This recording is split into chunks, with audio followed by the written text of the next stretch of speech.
Nandito tayo sa Montana, Burgos, Rodriguez, Rizal. Halos katapat ng Arayat Street at nasa 3rd floor ng building na to. Nasa side lang ang akyatan at may signage naman. Since nasa 3rd floor nga, medyo kayanin natin. Char! Well, this is the view from the top. Amazing, right? As you can see, may malawak silang space at malinis na lugar. Pwedeng dalhin ang buong barkada o buong pamilya, pati buong barangay. Andito tayo sa Samji 199. Yes po, Samgyupsalan na tig 199. And this is buffet style Samgyupsalan. Kanya-kanyang kuha kung anong gusto at kayang ubusin. At syempre, dapat nagbabasa rin tayo ng buffet guidelines para hindi tayo maligaw ng landas. Char!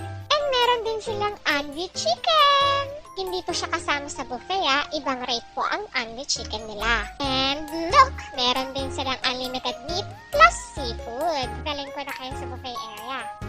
Syempre, ang side dish, bean sprout, potato marble, na hindi mawawala sa mga sanggipsalan, cucumber, ang fiber, masarap na matamis corn, fish cake, na lagi rin present sa mga sanggipsalan, at number 1 side dish ng sanggipsalan, kimchi! Syempre, meron ding lettuce.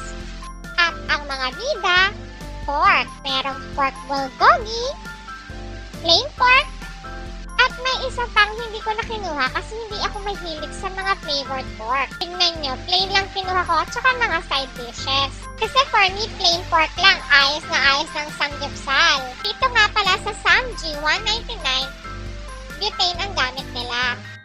At meron din silang mingming. But I'm not sure if alaga nila. Sana alagaan nila at mapakapon dahil swerte yan sa business. Solve na naman ang araw para sa Samgyup. Masarap, i-recommend at babalikan. So ano pang hinihintay nyo? Tara na sa Samji 199! There's the screenshot of their Facebook page and nakatag na rin sila sa description. Thank you for watching. Follow Jasmine Vlog. See you!